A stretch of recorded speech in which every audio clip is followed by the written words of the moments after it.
Welcome, everybody. How's everyone today? Good to see you back. Well, let me start by saying I've got some good news and I've got some bad news. First, the bad news. The bad news is we're all going to die. We're all going to die. We all have a terminal case of creeping death. One day we're going to die, right? We can't deny it. Now the good news is that if we want to, we can live. If we want to, we can live. In our life, we meet many people that some believe in God, some don't believe in God. We see many religions. We see many different concepts about God, and in general, in the world, we don't see a high degree of religious or world unity. A lot of debate and a lot of struggle. But there's one thing that we can all agree on, and that is, whether you believe in God or not, absolutely, the day is coming that you're going to die. Whether you believe in God or not, you're going to have that experience, right? Irregardless of what your belief is or what your theology is, someday that day is going to come. We're going to someday die.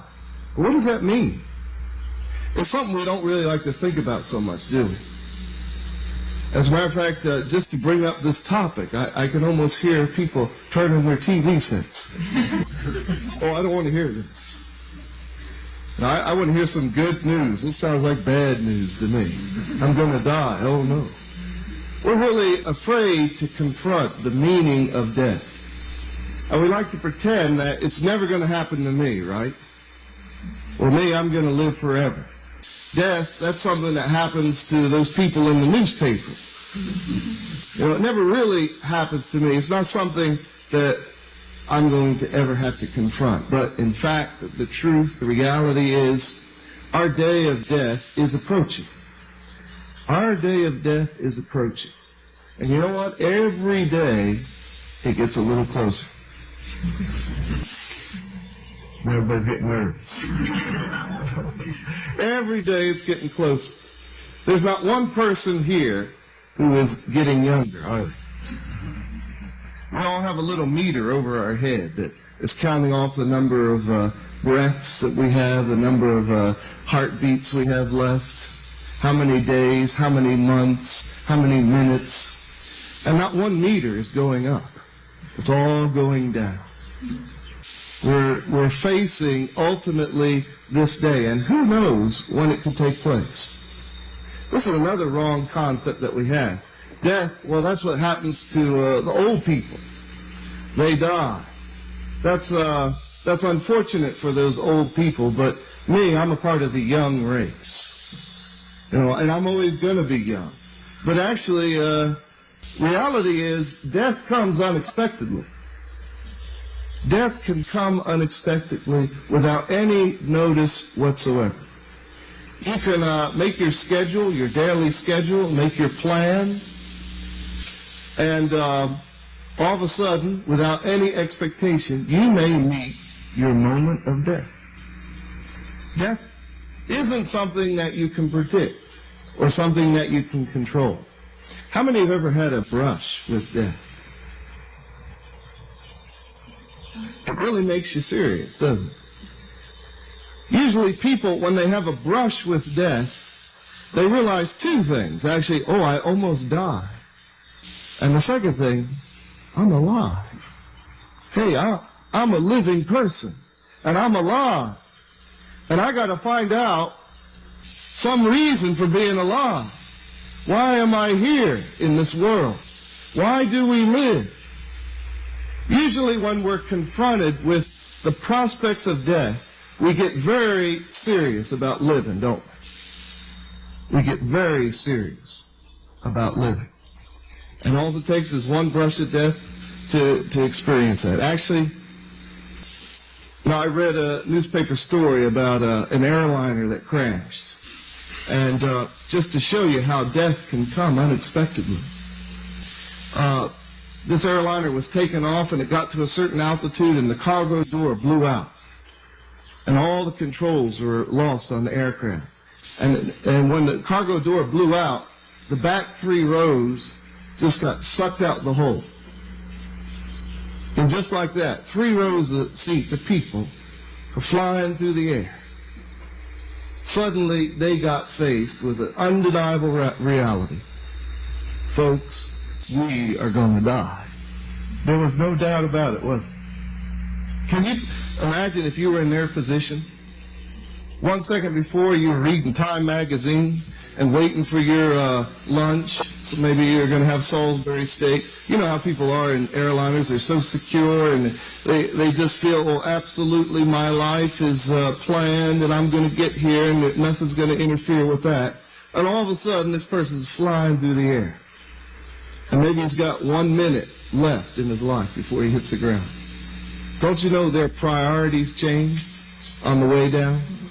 Don't you think your priorities would change? What would become important to you as you journey down to the earth? Do you think finishing this article in Sports Illustrated would be a priority on your list? Oh, I got 30 seconds. Let me finish this article before I hit the ground. Very common experience. For every person that's born, someone is going to have to die, right? But you know what happens to those people? They become frantic. They begin to scream. When the prospects of death face them, then they become frantic. But you know, it isn't so much the fear of death, but it's the realization that I was alive and I didn't understand it. I was alive in my life and I didn't use it. I was alive in my life and now I'm moving on to the next phase of life and I'm not ready. We're not ready. We're not ready to die. We don't understand what is death. And because we don't understand what is death, we don't understand what is life. So God needs to teach us why He put us here. God needs to show us that why are we living in this physical world, in this physical body, this temporal world. It's a temporary world, isn't it? Maybe the average lifespan is something like 70 or 75 years now, but it's temporary. It's a temporary life. But why are we here in this temporary life? What is it that we're supposed to do? And what happens when you die? What is death? Is that all there is? Is that all there is to this experience that we call life? Just moving towards a final point where we don't exist anymore? Don't you think life would be a little bit meaningless if the conclusion or the goal of life would just be to die and it's all over? It would be meaningless. It would really be a meaningless life if that's all that we had to look forward to. So we need to try to understand why are we living in these physical bodies? Is this all man is? Just a physical body? Well, actually, the past weeks we've studied about this point, and we can see that very clearly you're not just a lump of flesh, but there is an eternal part to you. There is a spirit. True, we do have a body. Now, I'm not an artist, but let's just say this is your body. And your body is existing in a physical world, right? A physical world. And this is a temporary world. This is a temporary world that we're living in. So what in the world could be the reason for being here? Our bodies, we have five physical senses. 5 physical senses. We all know what they are. But man is not just a physical being, but we also have a spirit. We have a spirit. And this spirit is dwelling in a spiritual world. In a spirit world. We call this the invisible substantial world, the spiritual world, the next life. Why is this spirit world invisible? Is it because you can't see anything when you go there? Actually, it's not really invisible when you go there. The people that live in this spiritual world, they're not invisible to each other. It's a very real world, and this is the world of spirit. Now, let's go back to this physical life before we go to this spirit life. Because this is where we are now. We're living in a physical world. We're living in a temporary realm. We're not going to be here very long. Some of us more than others, but we're not going to be in this state forever. So what could we compare this realm with? You know, we've all lived in another realm, another temporary realm, haven't we? We've all come from another temporary world. And what was that? Do you remember? Your mother's womb, right? Well, it's very comparable, actually. We're in this womb for 9 months. We're in this womb for 9 months. Why are you in the womb for 9 months? We could call this a world. And you're in there for the purpose of what? Developing, right? You have to develop. In your mother's womb, you develop a full and complete physical body. And then you reach a certain point, once you've developed inside your mother's womb, you don't need to stay in there, do you? There's no need to stay in your mother's womb. Then you move on to the next world. You move on to the physical world. Well, this physical world is, we could call it the second womb. This is not the final destination point, but this is merely the second womb. Let's write that. This is the first womb, and then the second womb. First womb, and then the second womb. So actually, we're living in a second womb, in this life on earth, this life in our physical being. But our womb is a little bit different this time. Our womb is, we could say it's like a portable unit. You have a portable unit, and that is your own physical body. So the purpose of the second womb is to grow your spirit. The purpose of this physical life is so that our spirit can grow and can develop. The first womb, we develop a physical body. And then in the second womb, we dedicate our life then to growing a complete spiritual body, to developing spiritually. As Genesis 1:28 tells us, God said that we should become fruitful. So we had to obtain a certain spiritual standard. And that is the purpose of physical life, or the second womb, is to achieve this spiritual standard. So, the same way, once we've achieved this spiritual standard, once we've developed fully spiritually, then do we need to stay in the second womb? No. People that try to cling on to their physical life, it's as foolish as if a baby tried to stay in the womb and didn't want to come out. Is there anything then unnatural about going into the next phase of life? Not at all. If being born is a joyful event, then the second birth, leaving the physical world and going into the spiritual world, should be even more joyous. Even more joyous. So actually, how unnatural it is that we mourn at funerals. It's really unnatural.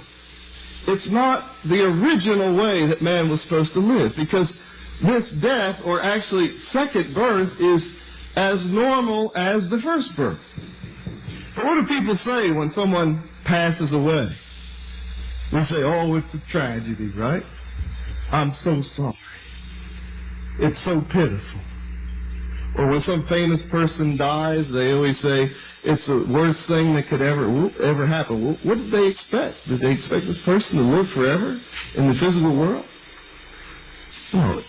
We have to understand that moving into the next realm, the spiritual world, is as normal and actually even more joyous than the first birth.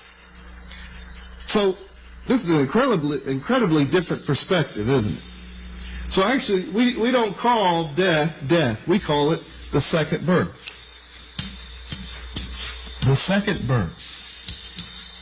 And this is where we enter the world of spirit. So our physical body is no longer needed once we accomplish our spiritual development on earth, and then our spirit moves into the spiritual world. And we live an eternal life in the realm of spirit. So we could say that this is the third womb.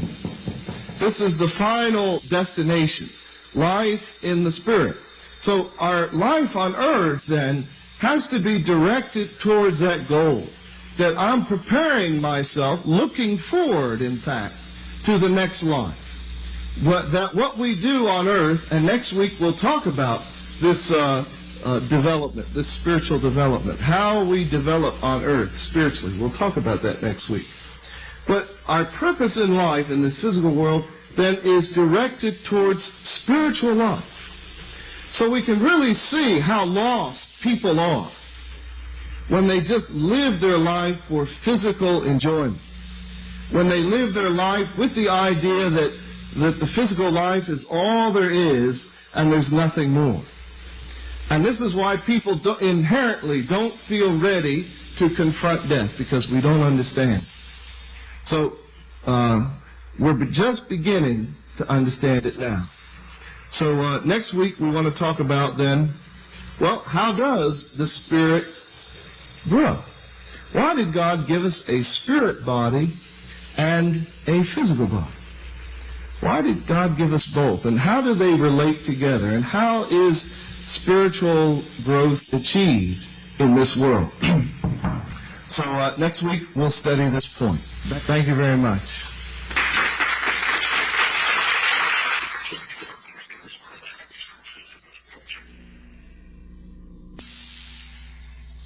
The main points from Reverend McCarthy's lecture on the meaning of death are: first, life in the physical body is temporary.